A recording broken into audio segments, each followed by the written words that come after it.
بسم اللہ الرحمن الرحیم، اللہ کے نام سے جو رحمان و رحیم ہے۔ تبارک الذی جعل فی السماء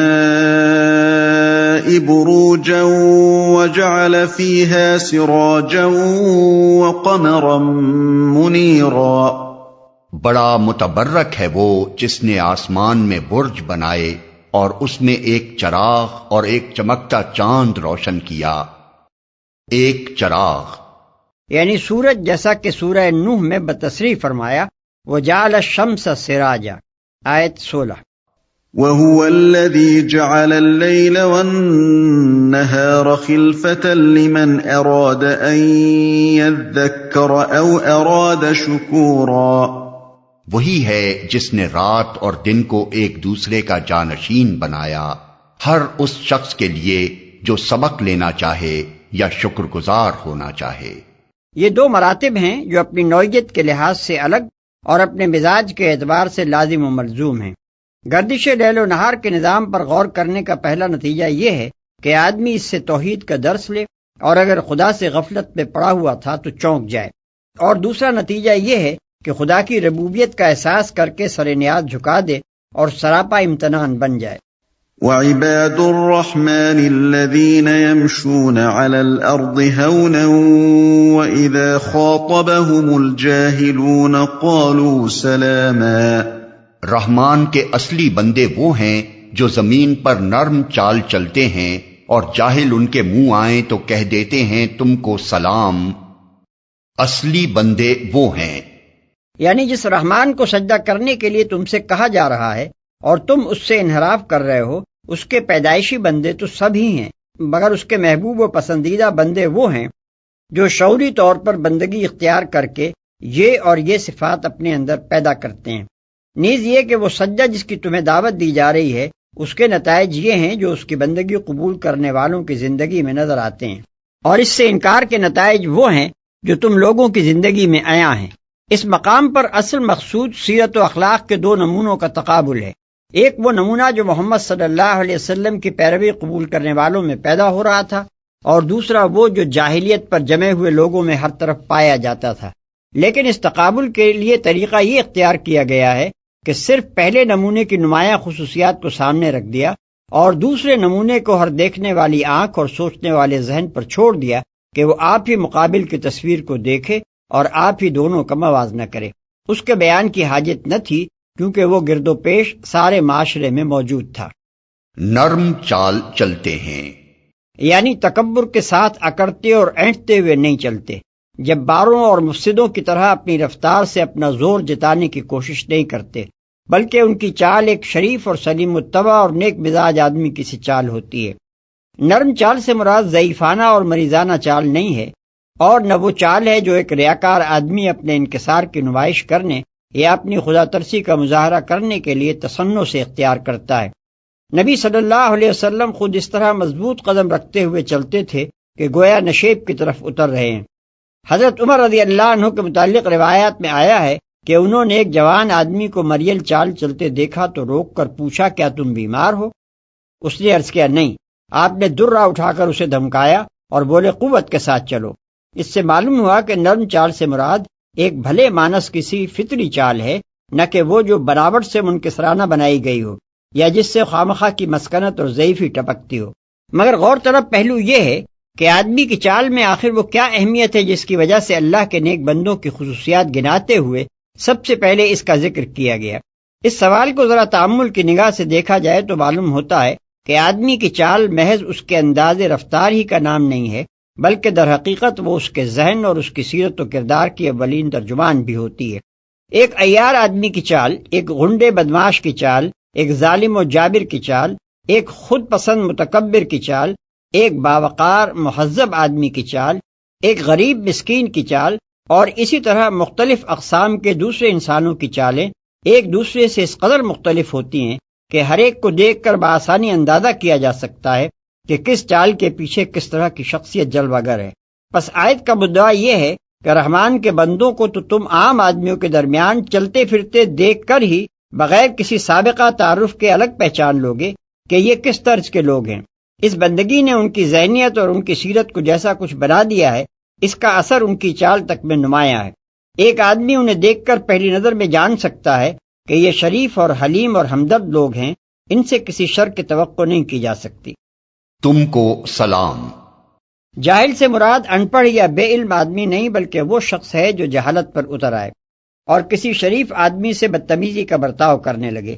رحمان کے بندوں کا طریقہ یہ ہے کہ وہ گالی کا جواب گالی سے اور بہتان کا جواب بہتان سے اور اسی طرح کی ہر بےہودگی کا جواب ویسی ہی بےہودگی سے نہیں دیتے، بلکہ جو ان کے ساتھ یہ رویہ اختیار کرتا ہے وہ اس کو سلام کر کے الگ ہو جاتے ہیں، جیسا کہ دوسری جگہ فرمایا وَإِذَا سَمِعُوا اللَّغْوَ عَرَضُوا عَنْهُ وَقَالُوا لَنَا أَعْمَالُنَا وَلَكُمْ أَعْمَالُكُمْ سَلَامٌ عَلَيْكُمْ لَا نَبْتَغِي الْجَاهِلِينَ۔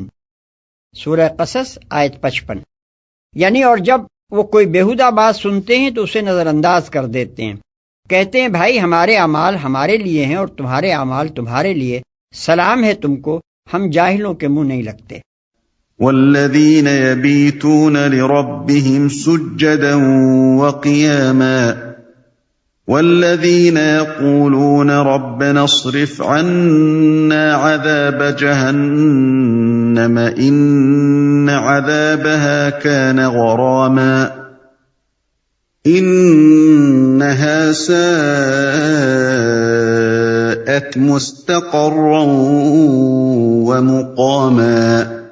جو اپنے رب کے حضور سجدے اور قیام میں راتیں گزارتے ہیں، جو دعائیں کرتے ہیں کہ اے ہمارے رب جہنم کے عذاب سے ہم کو بچا لے، اس کا عذاب تو جان کا لاگو ہے، وہ تو بڑا ہی برا مستقر اور مقام ہے۔ سجدے اور قیام میں راتیں گزارتے ہیں، یعنی وہ ان کے دن کی زندگی تھی اور یہ ان کی راتوں کی زندگی ہے۔ ان کی راتیں نہ عیاشی میں گزرتی ہیں، نہ ناچ گانے میں، نہ لہو و لعب میں، نہ گپوں اور افسانہ گوئیوں میں، اور نہ ڈاکے مارنے اور چوریاں کرنے میں۔ جاہلیت کے ان معروف مشاغل کے برعکس یہ اس معاشرے کے وہ لوگ ہیں جن کی راتیں خدا کے حضور کھڑے اور بیٹھے اور لیٹے دعا و عبادت کرتے گزرتی ہیں۔ قرآن مجید میں جگہ جگہ ان کی زندگی کے اس پہلو کو نمایاں کر کے پیش کیا گیا ہے۔ مثلا سورہ سجدہ میں فرمایا تتجافى جنوبهم عن المضاجع يدعون ربهم خوفا وطمعا، یعنی ان کی پیٹھیں بستروں سے الگ رہتی ہیں، اپنے رب کو خوف اور طمع کے ساتھ پکارتے رہتے ہیں۔ آیت 16۔ اور سورہ ذاریات میں فرمایا كانوا قليلا من الليل ما يهجعون وبالاسحار هم يستغفرون، یعنی یہ اہل جنت وہ لوگ تھے جو راتوں کو کم ہی سوتے تھے اور سحر کے اوقات میں مغفرت کی دعائیں مانگا کرتے تھے۔ آیات 17 اور 18۔ اور سورہ زمر میں ارشاد ہوا امن هو قانت آناء اللیل ساجدا او قائما یحذر الآخرة ویرجو رحمت ربہ، یعنی کیا اس شخص کا انجام کسی مشرک جیسا ہو سکتا ہے جو اللہ کا فرما بردار ہو، رات کے اوقات میں سجدے کرتا اور کھڑا رہتا ہو، آخرت سے ڈرتا ہو اور اپنے رب کی رحمت کی آس لگائے ہوئے ہو۔ آیت 9۔ بڑا ہی برا مستقر اور مقام ہے، یعنی یہ عبادت ان میں کوئی غرور پیدا نہیں کرتی، انہیں اس بات کا کوئی زوم نہیں ہوتا کہ ہم تو اللہ کے پیارے اور اس کے چہیتے ہیں، بھلا آگ ہمیں کہاں چھو سکتی ہے، بلکہ اپنی ساری نیکیوں اور عبادتوں کے باوجود وہ اس خوف سے کانپتے رہتے ہیں کہ کہیں ہمارے عمل کی کوتاہیاں ہم کو مبتلا عذاب نہ کر دیں۔ وہ اپنے تقویٰ کے زور سے جنت جیت لینے کا پندار نہیں رکھتے، بلکہ اپنی انسانی کمزوریوں کا اعتراف کرتے ہوئے عذاب سے بچ نکلنے ہی کو غنیمت سمجھتے ہیں، اور اس کے لیے بھی ان کا اعتماد اپنے عمل پر نہیں بلکہ اللہ کے رحم و کرم پر ہوتا ہے۔ والذین اذا انفقوا لم يسرفوا ولم يقتروا وكان بين ذلك قواما، جو خرچ کرتے ہیں تو نہ فضول خرچی کرتے ہیں نہ بخل، بلکہ ان کا خرچ دونوں انتہاؤں کے درمیان اعتدال پر قائم رہتا ہے۔ یعنی نہ تو ان کا حال یہ ہے کہ عیاشی اور قمار بازی اور شراب نوشی اور یارباشی اور میلوں ٹھیلوں اور شادی بیاہ میں بے دریغ روپیہ خرچ کریں اور اپنی حیثیت سے بڑھ کر اپنی شان دکھانے کے لیے غذا، مکان، لباس اور تزئین و آرائش پر دولت لٹائیں، اور نہ ان کی کیفیت یہ ہے کہ ایک زرپرست آدمی کی طرح پیسہ جوڑ جوڑ کر رکھیں، نہ خود کھائیں، نہ بال بچوں کی ضروریات اپنی استطاعت کے مطابق پوری کریں، اور نہ کسی راہ خیر میں خوش دلی کے ساتھ کچھ دیں۔ عرب میں یہ دونوں قسم کے نمونے کثرت سے پائے جاتے تھے۔ ایک طرف وہ لوگ تھے جو خوب دل کھول کر خرچ کرتے تھے، مگر ان کے ہر خرچ کا مقصود یا تو ذاتی عیش و تنعم تھا یا برادری میں ناک اونچی رکھنا اور اپنی فیاضی و دولت مندی کے ڈنکے بجوانا۔ دوسری طرف وہ بخیل تھے جن کی کنجوسی مشہور تھی۔ اعتدال کی روش بہت ہی کم لوگوں میں پائی جاتی تھی، اور ان کم لوگوں میں اس وقت سب سے زیادہ نمایاں نبی صلی اللہ علیہ وسلم اور آپ کے اصحاب تھے۔ اس موقع پر یہ جان لینا چاہیے کہ اسراف کیا چیز ہے اور بخل کیا چیز۔ اسلامی نقطہ نظر سے اسراف 3 چیزوں کا نام ہے۔ 1، ناجائز کاموں میں دولت صرف کرنا، خواہ وہ 1 پیسہ ہی کیوں نہ ہو۔ دوسرے، جائز کاموں میں خرچ کرتے ہوئے حد سے تجاوز کر جانا، خواہ اس لحاظ سے کہ آدمی اپنی استطاعت سے زیادہ خرچ کرے، یا اس لحاظ سے کہ آدمی کو جو دولت اس کی ضرورت سے بہت زیادہ مل گئی ہو اسے وہ اپنے ہی عیش اور ٹھاٹ باٹ میں صرف کرتا چلا جائے۔ تیسرے، نیکی کے کاموں میں خرچ کرنا، مگر اللہ کے لیے نہیں بلکہ ریا اور نمائش کے لیے۔ اس کے برعکس بخل کا اطلاق 2 چیزوں پر ہوتا ہے۔ ایک یہ کہ آدمی اپنی اور اپنے بال بچوں کی ضروریات پر اپنی مقدرت اور حیثیت کے مطابق خرچ نہ کرے۔ دوسرے یہ کہ نیکی اور بھلائی کے کاموں میں اس کے ہاتھ سے پیسہ نہ نکلے۔ ان دونوں انتہاؤں کے درمیان اعتدال کی راہ اسلام کی راہ ہے، جس کے متعلق نبی صلی اللہ علیہ وسلم فرماتے ہیں کہ اپنی معیشت میں توسط اختیار کرنا آدمی کے فقیہ یعنی دانا ہونے کی علامتوں میں سے ہے۔ احمد و طبرانی بروایت ابی دردہ۔ والذین لا يدعون مع اللہ الہا آخر ولا يقتلون النفس التي حرم اللہ الا بالحق ولا يزنون ومن يفعل ذلك يلقى أثاما يضاعف له العذاب يوم القيامة ويخلد فيه مهانا إلا من تاب وآمن وعمل عملا صالحا فأولئك يبدل الله سيئاتهم حسنات وَكَانَ اللَّهُ غَفُورًا رَحِيمًا۔ جو اللہ کے سوا کسی اور معبود کو نہیں پکارتے، اللہ کی حرام کی ہوئی کسی جان کو ناحق ہلاک نہیں کرتے اور نہ زنا کے مرتکب ہوتے ہیں، یہ کام جو کوئی کرے وہ اپنے گناہ کا بدلہ پائے گا، قیامت کے روز اس کو مقرر عذاب دیا جائے گا اور اسی میں وہ ہمیشہ ذلت کے ساتھ پڑا رہے گا، الا یہ کہ کوئی ان گناہوں کے بعد توبہ کر چکا ہو اور ایمان لا کر عمل صالح کرنے لگا ہو۔ ایسے لوگوں کی برائیوں کو اللہ بھلائیوں سے بدل دے گا اور وہ بڑا غفور الرحیم ہے۔ اور نہ زنا کے مرتکب ہوتے ہیں، یعنی وہ ان 3 بڑے گناہوں سے پرہیز کرتے ہیں جن میں اہل عرب کثرت سے مبتلا ہیں۔ 1 شرک باللہ، دوسرے قتل ناحق، تیسرے زنا۔ اسی مضمون کو نبی صلی اللہ علیہ وسلم نے بکثرت احادیث میں بیان فرمایا۔ مثلا عبداللہ ابن مسعود رضی اللہ عنہ کی روایت ہے کہ ایک مرتبہ آپ سے پوچھا گیا سب سے بڑا گناہ کیا ہے؟ فرمایا یہ کہ تو کسی کو اللہ کا مد مقابل اور ہمسر ٹھہرائے حالانکہ تجھے پیدا اللہ نے کیا ہے۔ پوچھا گیا اس کے بعد؟ فرمایا یہ کہ تو اپنے بچے کو اس خوف سے قتل کر ڈالے کہ وہ تیرے ساتھ کھانے میں شریک ہو جائے گا۔ پوچھا گیا پھر؟ فرمایا یہ کہ تو اپنے ہمسائے کی بیوی سے زنا کرے۔ بخاری، مسلم، ترمذی، نسائی، احمد۔ اگرچہ کبیرہ گناہ اور بھی بہت سے ہیں، لیکن عرب کی سوسائٹی پر اس وقت سب سے زیادہ تسلط انہی 3 گناہوں کا تھا۔ اس لیے مسلمانوں کی اس خصوصیت کو نمایاں کیا گیا کہ پورے معاشرے میں یہ چند لوگ ہیں جو ان برائیوں سے بچ گئے ہیں۔ یہاں یہ سوال کیا جا سکتا ہے کہ مشرکین کے نزدیک تو شرک سے پرہیز کرنا ایک بہت بڑا عیب تھا، پھر اسے مسلمانوں کی ایک خوبی کی حیثیت سے ان کے سامنے پیش کرنے کی کون سی معقول وجہ ہو سکتی تھی؟ اس کا جواب یہ ہے کہ اہل عرب اگرچہ شرک میں مبتلا تھے اور سخت تعصب کی حد تک مبتلا تھے، مگر در حقیقت اس کی جڑیں اوپری سطح ہی تک محدود تھیں، کچھ گہری اتری ہوئی نہ تھیں، اور دنیا میں کبھی کہیں بھی شرک کی جڑیں انسانی فطرت میں گہری اتری ہوئی نہیں ہوتی۔ اس کے برعکس خالص خدا پرستی کی عظمت ان کے ذہن کی گہرائیوں میں رچی ہوئی موجود تھی، جس کو ابھارنے کے لیے اوپر کی سطح کو بس ذرا زور سے کھرچ دینے کی ضرورت تھی۔ جاہلیت کی تاریخ کے متعدد واقعات ان دونوں باتوں کی شہادت دیتے ہیں۔ مثلاً ابرہہ کے حملے کے موقع پر قریش کا بچہ بچہ یہ جانتا تھا کہ اس بلا کو وہ بت نہیں ٹال سکتے جو خانہ کعبہ میں رکھے ہوئے ہیں، بلکہ صرف اللہ تعالیٰ ہی ٹال سکتا ہے جس کا یہ گھر ہے۔ آج تک وہ اشعار اور قصائد محفوظ ہیں جو اصحاب الفیل کی تباہی پر ہم عصر شعراء نے کہے تھے۔ ان کا لفظ لفظ گواہی دیتا ہے کہ وہ لوگ اس واقعے کو محض اللہ تعالیٰ کی قدرت کا کرشمہ سمجھتے تھے اور اس امر کا ادنا سا گمان بھی نہ رکھتے تھے کہ اس میں ان کے معبودوں کا کوئی دخل ہے۔ اسی موقع پر شرک کا یہ بدترین کرشمہ بھی قریش اور تمام مشرکین عرب کے سامنے آیا تھا کہ ابرہہ جب مکے کی طرف جاتے ہوئے طائف کے قریب پہنچا تو اہل طائف نے اس اندیشے سے کہ یہ کہیں ان کے معبود لات کے مندر کو بھی نہ گرا دے، اپنی خدمات کعبے کو منہدم کرنے کے لیے اس کے آگے پیش کر دیں اور اپنے بدرقے اس کے ساتھ کر دیے تاکہ وہ پہاڑی راستوں سے اس کے لشکر کو بخیریت مکہ تک پہنچا دیں۔ اس واقعے کی تلخ یاد مدتوں تک قریش کو ستاتی رہی اور سالہ سال تک وہ اس شخص کی قبر پر سنگباری کرتے رہے جو طائف کے بدرقے کا سردار تھا۔ علاوہ بنی قریش اور دوسرے اہل عرب اپنے دین کو حضرت ابراہیم علیہ السلام کی طرف منسوب کرتے تھے۔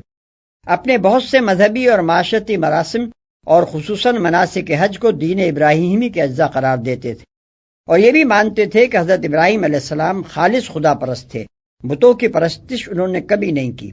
ان کے ہاں کی روایات میں یہ تفصیلات بھی محفوظ تھیں کہ بت پرستی ان کے ہاں کب سے رائج ہوئی اور کون سا بت کب کہاں سے کون لایا۔ اپنے معبودوں کی جیسی کچھ عزت ایک عام عرب کے دل میں تھی، اس کا اندازہ اس سے کیا جا سکتا ہے کہ جب کبھی اس کی دعاؤں اور تمناؤں کے خلاف کوئی واقعہ ظہور میں آ جاتا تو بسا اوقات وہ معبود صاحب کی توہین بھی کر ڈالتا تھا اور اس کی نظر و نیاز سے ہاتھ کھینچ لیتا تھا۔ ایک عرب اپنے باپ کے قاتل سے بدلہ لینا چاہتا تھا۔ ذوالخلصہ نامی بت کے آستانے پر جا کر اس نے فال کھلوائی، جواب نکلا یہ کام نہ کیا جائے۔ اے ذوالخلصہ، اگر میری جگہ تو ہوتا اور تیرا باپ مارا گیا ہوتا تو ہرگز تو یہ جھوٹی بات نہ کہتا کہ ظالموں سے بدلہ نہ لیا جائے۔ ایک اور عرب صاحب اپنے اونٹوں کا غلہ اپنے معبود سعد نامی کے آستانے پر لے گئے تاکہ ان کے لیے برکت حاصل کریں۔ یہ ایک لمبا تڑنگا بت تھا جس پر قربانیوں کا خون لتھڑا ہوا تھا۔ اونٹ اسے دیکھ کر بھڑک گئے اور ہر طرف بھاگ نکلے۔ عرب اپنے اونٹوں کو اس طرح تتر بتر ہوتے دیکھ کر غصے میں آ گیا، بت پر پتھر مارتا جاتا تھا اور کہتا جاتا تھا کہ خدا تیرا ستیہ ناش کرے، میں آیا تھا برکت دینے کے لیے اور تو نے میرے رہے سہے اونٹ بھی بھگا دیے۔ متعدد بت ایسے تھے جن کی اصلیت کے متعلق نہایت گندے قصے مشہور تھے، مثلا اصاف اور نائلہ جن کے مجسمے صفا اور مروہ پر رکھے ہوئے تھے، ان کے بارے میں مشہور تھا کہ یہ دونوں دراصل ایک عورت اور ایک مرد تھے جنہوں نے خانہ کعبہ میں زنا کا ارتکاب کیا تھا اور خدا نے ان کو پتھر بنا دیا۔ یہ حقیقت جن معبودوں کی ہو، ظاہر ہے کہ ان کی کوئی حقیقی عزت تو عابدوں کے دلوں میں نہیں ہو سکتی۔ ان مختلف پہلوؤں کو نگاہ میں رکھا جائے تو یہ بات بآسانی سمجھ میں آ جاتی ہے کہ خالص خدا پرستی کی ایک گہری قدر و منزلت تو دلوں میں موجود تھی، مگر ایک طرف جاہلانہ قدامت پرستی نے اس کو دبا رکھا تھا اور دوسری طرف قریش کے پروہت اس کے خلاف تعصبات بھڑکاتے رہتے تھے، کیونکہ بتوں کی عقیدت ختم ہو جانے سے ان کو اندیشہ تھا کہ عرب میں ان کو جو مرکزیت حاصل ہے وہ ختم ہو جائے گی اور ان کی آمدنی میں بھی فرق آ جائے گا۔ ان سہاروں پر جو مذہب شرک قائم تھا وہ توحید کی دعوت کے مقابلے میں کسی وقار کے ساتھ کھڑا نہیں ہو سکتا تھا۔ اسی لیے قرآن نے خود مشرکین کو خطاب کر کے بے تکلف کہا کہ تمہارے معاشرے میں محمد صلی اللہ علیہ وسلم کے پیرووں کو جن وجوہ سے برتری حاصل ہے ان میں سے ایک اہم ترین وجہ ان کا شرک سے پاک ہونا اور خالص خدا پرستی پر قائم ہو جانا ہے۔ اس پہلو سے مسلمانوں کی برتری کو زبان سے ماننے کے لیے چاہے مشرکین تیار نہ ہوں مگر دلوں میں وہ اس کا وزن محسوس کرتے تھے۔ مقرر عذاب دیا جائے گا۔ اس کے دو مطلب ہو سکتے ہیں، ایک یہ کہ عذاب کا سلسلہ ٹوٹنے نہ پائے گا بلکہ پے در پے جاری رہے گا، دوسرے یہ کہ جو شخص کفر یا شرک یا دہریت و الحاد کے ساتھ قتل اور زنا اور دوسری معصیتوں کا بوجھ لیے ہوئے جائے گا اس کو بغاوت کی سزا الگ ملے گی اور ایک ایک جرم کی سزا الگ الگ، اس کا ہر چھوٹا بڑا قصور حساب میں آئے گا، کوئی ایک خطا بھی معاف نہ ہوگی، قتل کی سزا ایک نہیں ہوگی بلکہ ہر فعل قتل کی الگ سزا اس کو بھگتنی ہوگی، زنا کی سزا بھی ایک نہیں ہوگی بلکہ جتنی بار وہ اس جرم کا مرتکب ہوا ہے اس کی جداگانہ سزا پائے گا، اور یہی حال دوسرے تمام جرائم اور معاصی کے معاملے میں بھی ہوگا۔ عمل صالح کرنے لگا ہو۔ یہ بشارت ہے ان لوگوں کے لیے جن کی زندگی پہلے طرح طرح کے جرائم سے آلودہ رہی ہو اور اب وہ اپنی اصلاح پر آمادہ ہوں۔ یہی عام معافی یعنی جنرل ایمنسٹی کا اعلان تھا، جس نے اس بگڑے ہوئے معاشرے کے لاکھوں افراد کو سہارا دے کر مستقل بگاڑ سے بچا لیا۔ اسی نے ان کو امید کی روشنی دکھائی اور اصلاح حال پر آمادہ کیا، ورنہ اگر ان سے یہ کہا جاتا کہ جو گناہ تم کر چکے ہو ان کی سزا سے اب تم کسی طرح نہیں بچ سکتے، تو یہ انہیں مایوس کر کے ہمیشہ کے لیے بدی کے بھنور میں پھنسا دیتا اور کبھی ان کی اصلاح نہ ہو سکتی۔ مجرم انسان کو صرف معافی کی امید ہی جرم کے چکر سے نکال سکتی ہے، مایوس ہو کر وہ ابلیس بن جاتا ہے۔ توبہ کی اس نعمت نے عرب کے بگڑے ہوئے لوگوں کو کس طرح سنبھالا، اس کا اندازہ ان بہت سے واقعات سے ہوتا ہے جو نبی صلی اللہ علیہ وسلم کے زمانے میں پیش آئے۔ مثال کے طور پر ایک واقعہ ملاحظہ ہو جسے ابن جریر اور طبرانی نے روایت کیا ہے۔ حضرت ابو ہریرہ رضی اللہ عنہ کہتے ہیں کہ ایک روز میں مسجد نبوی سے عشاء کی نماز پڑھ کر پلٹا تو دیکھا کہ ایک عورت میرے دروازے پر کھڑی ہے۔ میں اس کو سلام کر کے اپنے حجرے میں چلا گیا اور دروازہ بند کر کے نوافل پڑھنے لگا۔ کچھ دیر کے بعد اس نے دروازہ کھٹکھٹایا۔ میں نے اٹھ کر دروازہ کھولا اور پوچھا کیا چاہتی ہے؟ وہ کہنے لگی میں آپ سے ایک سوال کرنے آئی ہوں، مجھ سے زنا کا ارتکاب ہوا، ناجائز حمل ہوا، پھر بچہ پیدا ہوا تو میں نے اسے مار ڈالا۔ اب میں یہ معلوم کرنا چاہتی ہوں کہ میرا گناہ معاف ہونے کی بھی کوئی صورت ہے؟ میں نے کہا ہرگز نہیں۔ وہ بڑی حسرت کے ساتھ آہیں بھرتی ہوئی واپس چلی گئی اور کہنے لگی افسوس، یہ حسن آگ کے لیے پیدا ہوا تھا۔ صبح نبی صلی اللہ علیہ وسلم کے پیچھے نماز پڑھ کر جب میں فارغ ہوا تو میں نے حضور صلی اللہ علیہ وسلم کو رات کا قصہ سنایا۔ آپ نے فرمایا بڑا غلط جواب دیا ابو ہریرہ تم نے، کیا یہ آیت قرآن میں تم نے نہیں پڑھی؟ والذین لا يدعون مع اللہ الہا آخر الا من تاب وآمن وعمل عملا صالحا۔ حضور صلی اللہ علیہ وسلم کا یہ جواب سن کر میں نکلا اور اس عورت کو تلاش کرنا شروع کیا۔ رات کو عشاء کے وقت وہ ملی، میں نے اسے بشارت دی اور بتایا کہ سرکار رسالت مآب نے تیرے سوال کا یہ جواب دیا ہے۔ وہ سنتے ہی سجدے میں گر گئی اور کہنے لگی شکر ہے اس خدائے پاک کا جس نے میرے لیے معافی کا دروازہ کھولا۔ پھر اس نے گناہ سے توبہ کی اور اپنی لونڈی کو اس کے بیٹے سمیت آزاد کر دیا۔ اس سے ملتا جلتا واقعہ احادیث میں ایک بڈھے کا آیا ہے جس نے آ کر حضور صلی اللہ علیہ وسلم سے عرض کیا تھا کہ یا رسول اللہ، ساری زندگی گناہوں میں گزری ہے، کوئی گناہ ایسا نہیں جس کا ارتکاب نہ کر چکا ہوں۔ اپنے گناہ تمام روئے زمین کے باشندوں پر بھی تقسیم کر دوں تو سب کو لے ڈوبے، کیا اب بھی میری معافی کی کوئی صورت ہے؟ فرمایا کیا تو نے اسلام قبول کر لیا ہے؟ اس نے عرض کیا میں گواہی دیتا ہوں کہ اللہ کے سوا کوئی معبود نہیں اور محمد صلی اللہ علیہ وسلم اللہ کے رسول ہیں۔ فرمایا جا، اللہ معاف کرنے والا اور تیری برائیوں کو بھلائی سے بدل دینے والا ہے۔ اس نے عرض کیا کیا میرے سارے جرم اور قصور؟ فرمایا ہاں تیرے سارے جرم و قصور۔ ابن کثیر بحوالہ ابن ابی حاتم۔ اللہ بھلائیوں سے بدل دے گا۔ اس کے دو مطلب ہیں، ایک یہ کہ جب وہ توبہ کر لیں گے تو کفر کی زندگی میں جو برے افعال وہ پہلے کیا کرتے تھے ان کی جگہ اب طاعت اور ایمان کی زندگی میں اللہ تعالیٰ کی توفیق سے نیک افعال کرنے لگیں گے اور تمام برائیوں کی جگہ بھلائیاں لے لیں گی۔ دوسرے یہ کہ توبہ کے نتیجے میں صرف اتنا ہی نہ ہوگا کہ ان کے نامہ اعمال سے وہ تمام قصور کاٹ دیے جائیں گے جو انہوں نے کفر و گناہ کی زندگی میں کیے تھے، بلکہ ان کی جگہ ہر ایک کے نامہ اعمال میں یہ نیکی لکھ دی جائے گی کہ یہ وہ بندہ ہے جس نے بغاوت اور نافرمانی کو چھوڑ کر طاعت و فرما برداری اختیار کر لی۔ پھر جتنی بار بھی وہ اپنی سابقہ زندگی کے برے اعمال کو یاد کر کے نادم ہوا ہوگا اور اس نے اپنے خدا سے استغفار کیا ہوگا، اس کے حساب میں اتنی ہی نیکیاں لکھ دی جائیں گی، کیونکہ خطا پر شرمسار ہونا اور معافی مانگنا بجائے خود ایک نیکی ہے۔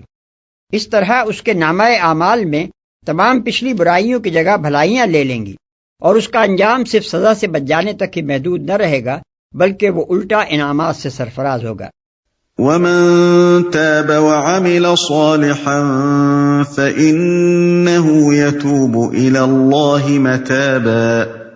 جو شخص توبہ کر کے نیک عملی اختیار کرتا ہے وہ تو اللہ کی طرف پلٹ آتا ہے جیسا کہ پلٹنے کا حق ہے۔ یعنی فطرت کے اعتبار سے بھی بندے کا اصلی مرجع اسی کی بارگاہ ہے اور اخلاقی حیثیت سے بھی وہی ایک بارگاہ ہے جس کی طرف اسے پلٹنا چاہیے، اور نتیجے کے اعتبار سے بھی اس بارگاہ کی طرف پلٹنا مفید ہے، ورنہ کوئی دوسری جگہ ایسی نہیں ہے جدھر رجوع کر کے وہ سزا سے بچ سکے یا ثواب پا سکے۔ علاوہ بری اس کا مطلب یہ بھی ہے کہ وہ پلٹ کر ایک ایسی بارگاہ کی طرف جاتا ہے جو واقعی ہے ہی پلٹنے کے قابل جگہ، بہترین بارگاہ جہاں سے تمام بھلائیاں ملتی ہیں، جہاں سے قصوروں پر شرمسار ہونے والے دھتکارے نہیں جاتے بلکہ معافی اور انعام سے نوازے جاتے ہیں، جہاں معافی مانگنے والے کے جرم نہیں گنے جاتے بلکہ یہ دیکھا جاتا ہے کہ اس نے توبہ کر کے اپنی اصلاح کتنی کر لی، جہاں بندے کو وہ آقا ملتا ہے جو انتقام پر خار کھائے نہیں بیٹھا ہے بلکہ اپنے ہر شرمسار غلام کے لیے دامن رحمت کھولے ہوئے ہے۔ والذین لا يشهدون الزور وإذا مروا باللغو مروا کراما، اور رحمان کے بندے وہ ہیں جو جھوٹ کے گواہ نہیں بنتے اور کسی لغو چیز پر ان کا گزر ہو جائے تو شریف آدمیوں کی طرح گزر جاتے ہیں، جھوٹ کے گواہ نہیں بنتے۔ اس کے بھی دو مطلب ہیں، ایک یہ کہ وہ کسی جھوٹی بات کی گواہی نہیں دیتے اور کسی ایسی چیز کو واقعہ اور حقیقت قرار نہیں دیتے جس کے واقعہ اور حقیقت ہونے کا انہیں علم نہ ہو، یا جس کے خلاف واقعہ و حقیقت ہونے کا انہیں اطمینان ہو۔ دوسرے یہ کہ وہ جھوٹ کا مشاہدہ نہیں کرتے، اس کے تماشائی نہیں بنتے، اس کو دیکھنے کا قصد نہیں کرتے۔ اس دوسرے مطلب کے اعتبار سے جھوٹ کا لفظ باطل اور شر کا ہم معنی ہے۔ انسان جس برائی کی طرف بھی جاتا ہے لذت یا خوشنمائی یا ظاہری فائدے کے اس جھوٹے ملمے کی وجہ سے جاتا ہے جو شیطان نے اس پر چڑھا رکھا ہے۔ یہ ملمہ اتر جائے تو ہر بدی سراسر کھوٹ ہی کھوٹ ہے جس پر انسان کبھی نہیں ریچھ سکتا۔ لہذا ہر باطل، ہر گناہ اور ہر بدی اس لحاظ سے جھوٹ ہے کہ وہ اپنی جھوٹی چمک دمک کی وجہ ہی سے اپنی طرف لوگوں کو کھینچتی ہے۔ مومن چونکہ حق کی معرفت حاصل کر لیتا ہے اس لیے وہ اس جھوٹ کو ہر روپ میں پہچان جاتا ہے، خواہ وہ کیسے ہی دل فریب دلائل یا نظر فریب آرٹ یا سماعت فریب خوش آوازیوں کا جامہ پہن کر آئے۔ شریف آدمیوں کی طرح گزر جاتے ہیں۔ لغو کا لفظ اس جھوٹ پر بھی حاوی ہے جس کی تشریح اوپر کی جا چکی ہے، اور اس کے ساتھ تمام فضول، لایانی اور بے فائدہ باتیں اور کام بھی اس کے مفہوم میں شامل ہیں۔ اللہ کے صالح بندوں کی خصوصیت یہ ہے کہ وہ جان بوجھ کر اس طرح کی چیزیں دیکھنے یا سننے یا ان میں حصہ لینے کے لیے نہیں جاتے، اور اگر کبھی ان کے راستے میں ایسی کوئی چیز آ جائے تو ایک نگاہ غلط انداز تک ڈالے بغیر اس پر سے اس طرح گزر جاتے ہیں جیسے ایک نفیس مزاج آدمی گندگی کے ڈھیر سے گزر جاتا ہے۔ غلاظت اور تعفن سے دلچسپی ایک بدذوق اور پلید آدمی تو لے سکتا ہے، مگر ایک خوش ذوق اور مہذب انسان مجبوری کے بغیر اس کے پاس سے بھی گزرنا گوارا نہیں کر سکتا، کجا کہ وہ بدبو سے مستفید ہونے کے لیے ایک سانس بھی وہاں لے۔ والذین اذا ذکروا بآیات ربهم لم یخروا علیہا صما وعمیانا، جنہیں اگر ان کے رب کی آیات سنا کر نصیحت کی جاتی ہے تو وہ اس پر اندھے اور بہرے بن کر نہیں رہ جاتے۔ اصل میں الفاظ ہیں لم یخروا علیہا صما وعمیانا، جن کا لفظی ترجمہ یہ ہے کہ وہ ان پر اندھے بہرے بن کر نہیں گرتے، لیکن یہاں گرنے کا لفظ اپنے لغوی معنی کے لیے نہیں بلکہ محاورے کے طور پر استعمال ہوا ہے، جیسے ہم اردو میں کہتے ہیں جہاد کا حکم سن کر بیٹھے رہ گئے۔ اس میں بیٹھنے کا لفظ اپنے لغوی معنی میں نہیں بلکہ جہاد کے لیے حرکت نہ کرنے کے معنی میں استعمال ہوا ہے۔ پس آیت کا مطلب یہ ہے کہ وہ ایسے لوگ نہیں ہیں جو اللہ کی آیات سن کر ٹس سے بس نہ ہوں، بلکہ وہ ان کا گہرا اثر قبول کرتے ہیں۔ جو ہدایت ان آیات میں آئی ہو اس کی پیروی کرتے ہیں، جس چیز کو فرض قرار دیا گیا ہو اسے بجا لاتے ہیں، جس چیز کی مذمت بیان کی گئی ہو اس سے رک جاتے ہیں، اور جس عذاب سے ڈرایا گیا ہو اس کے تصور سے کانپ اٹھتے ہیں۔ والذین یقولون ربنا هب لنا من ازواجنا وذریاتنا قرة اعین واجعلنا للمتقین اماما، جو دعائیں مانگا کرتے ہیں کہ اے ہمارے رب ہمیں اپنی بیویوں اور اپنی اولاد سے آنکھوں کی ٹھنڈک دے اور ہم کو پرہیزگاروں کا امام بنا۔ آنکھوں کی ٹھنڈک دے یعنی ان کو ایمان اور عمل صالح کی توفیق دے اور پاکیزہ اخلاق سے آراستہ کر، کیونکہ ایک مومن کو بیوی بچوں کے حسن و جمال اور عیش و آرام سے نہیں بلکہ ان کی نیک خصالی سے ٹھنڈک حاصل ہوتی ہے۔ اس کے لیے اس سے بڑھ کر کوئی چیز تکلیف دہ نہیں ہو سکتی کہ جو دنیا میں اس کو سب سے زیادہ پیارے ہیں انہیں دوزخ کا ایندھن بننے کے لیے تیار ہوتے دیکھے۔ ایسی صورت میں تو بیوی کا حسن اور بچوں کی جوانی اور لیاقت اس کے لیے اور بھی زیادہ سوہان روح ہوگی، کیونکہ وہ ہر وقت اس رنج میں مبتلا رہے گا کہ یہ سب اپنی ان خوبیوں کے باوجود اللہ کے عذاب میں گرفتار ہونے والے ہیں۔ یہاں خاص طور پر یہ بات نگاہ میں رہنی چاہیے کہ جس وقت یہ آیات نازل ہوئی ہیں وہ وقت وہ تھا جبکہ مکے کے مسلمانوں میں سے کوئی ایک بھی ایسا نہ تھا جس کے محبوب ترین رشتہ دار کفر و جاہلیت میں مبتلا نہ ہوں۔ کوئی مرد ایمان لے آیا تھا تو اس کی بیوی ابھی کافر تھی، کوئی عورت ایمان لے آئی تھی تو اس کا شوہر ابھی کافر تھا، کوئی نوجوان ایمان لے آیا تھا تو اس کے ماں باپ اور بھائی بہن سب کے سب کفر میں مبتلا تھے، اور کوئی باپ ایمان لے آیا تھا تو اس کے اپنے جوان بچے کفر پر قائم تھے۔ اس حالت میں ہر مسلمان ایک شدید روحانی اذیت میں مبتلا تھا، اور اس کے دل سے وہ دعا نکلتی تھی جس کی بہترین ترجمانی اس آیت میں کی گئی ہے۔ آنکھوں کی ٹھنڈک نے اس کیفیت کی تصویر کھینچ دی ہے کہ اپنے پیاروں کو کفر و جاہلیت میں مبتلا دیکھ کر ایک آدمی کو ایسی اذیت ہو رہی ہے جیسے اس کی آنکھیں آشوب چشم سے ابل آئی ہوں اور کھٹک سے سوئیاں سی چبھ رہی ہوں۔ اس سلسلہ کلام میں ان کی اس کیفیت کو دراصل یہ بتانے کے لیے بیان کیا گیا ہے کہ وہ جس دین پر ایمان لائے ہیں پورے خلوص کے ساتھ لائے ہیں۔ ان کی حالت ان لوگوں کی سی نہیں ہے جن کے خاندان کے لوگ مختلف مذہبوں اور پارٹیوں میں شامل رہتے ہیں اور سب مطمئن رہتے ہیں کہ چلو ہر بینک میں ہمارا کچھ نہ کچھ سرمایہ موجود ہے۔ پرہیزگاروں کا امام بنا، یعنی ہم تقویٰ اور طاعت میں سب سے بڑھ جائیں، بھلائی اور نیکی میں سب سے آگے نکل جائیں، محض نیک ہی نہ ہوں بلکہ نیکوں کے پیشوا ہوں اور ہماری بدولت دنیا بھر میں نیکی پھیلے۔ اس چیز کا ذکر بھی یہاں دراصل یہ بتانے کے لیے کیا گیا ہے کہ یہ وہ لوگ ہیں جو مال و دولت اور شوکت و حشمت میں نہیں بلکہ نیکی و پرہیزگاری میں ایک دوسرے سے بڑھ جانے کی کوشش کرتے ہیں۔ مگر ہمارے زمانے میں کچھ اللہ کے بندے ایسے ہیں جنہوں نے اس آیت کو بھی امامت کی امیدواری اور ریاست کی طلب کے لیے دلیل جواز کے طور پر استعمال کیا ہے۔ ان کے نزدیک آیت کا مطلب یہ ہے کہ یا اللہ متقی لوگوں کو ہماری رعیت اور ہم کو ان کا حکمران بنا دے۔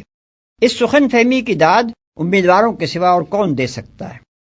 أولئك يجزون الغرفة بما صبروا ويلقون فيها تحية وسلاما خالدين فيها حسنت مستقرا ومقاما۔ یہ ہیں وہ لوگ جو اپنے صبر کا پھل منزل بلند کی شکل میں پائیں گے، آداب و تسلیمات سے ان کا استقبال ہوگا، وہ ہمیشہ ہمیشہ وہاں رہیں گے، کیا ہی اچھا ہے وہ مستقر اور وہ مقام۔ صبر کا پھل، صبر کا لفظ یہاں اپنے وسیع ترین مفہوم میں استعمال ہوا ہے۔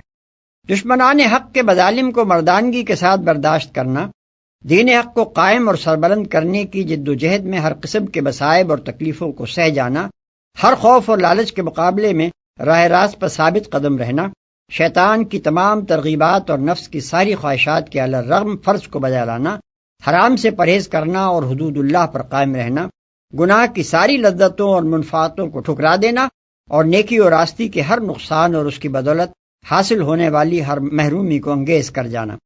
غرض اس ایک لفظ کے اندر دین اور دینی رویے اور دینی اخلاق کی ایک دنیا کی دنیا سمو کر رکھ دی گئی ہے۔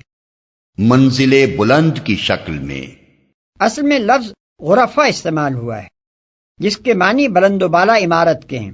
اس کا ترجمہ عام طور پر بالا خانہ کیا جاتا ہے، جس سے آدمی کے ذہن میں ایک دو منزلہ کوٹھے کی سی تصویر آ جاتی ہے۔ حالانکہ حقیقت یہ ہے کہ دنیا میں انسان جو بڑی سے بڑی اور اونچی سے اونچی عمارتیں بناتا ہے، حتیٰ کہ ہندوستان کا روضہ تاج اور امریکہ کے فلک شگاف اسکائی اسکریپرز تک جنت کے ان محلات کی محض ایک پھونڈی سی نقل ہیں جن کا ایک دھندلا سا نقشہ اولاد آدم کے لاشعور میں محفوظ چلا آتا ہے۔ قل ما يعبأ بكم ربي لولا دعاؤكم فقد كذبتم فسوف يكون لزاما۔ اے محمد، لوگوں سے کہو میرے رب کو تمہاری کیا حاجت پڑی ہے اگر تم اس کو نہ پکارو، اب کہ تم نے جھٹلا دیا ہے ان قریب وہ سزا پاؤ گے کہ جان چھڑانی محال ہوگی اگر تم اس کو نہ پکارو۔ یعنی اگر تم اللہ سے دعائیں نہ مانگو اور اس کی عبادت نہ کرو اور اپنی حاجات کے لیے اس کو مدد کے لیے نہ پکارو تو پھر تمہارا کوئی وزن بھی اللہ تعالیٰ کی نگاہ میں نہیں ہے جس کی وجہ سے وہ پرے کاہ کے برابر بھی تمہاری پرواہ کرے۔ محض مخلوق ہونے کی حیثیت سے تم میں اور پتھروں میں کوئی فرق نہیں، تم سے اللہ کی کوئی حاجت اٹکی ہوئی نہیں ہے کہ تم بندگی نہ کرو گے تو اس کا کوئی کام رکا رہ جائے گا۔ اس کی نگاہ التفات کو جو چیز تمہاری طرف مائل کرتی ہے وہ تمہارا اس کی طرف ہاتھ پھیلانا اور اس سے دعائیں مانگنا ہی ہے۔ یہ کام نہ کرو گے تو کوڑے کرکٹ کی طرح پھینک دیے جاؤ گے۔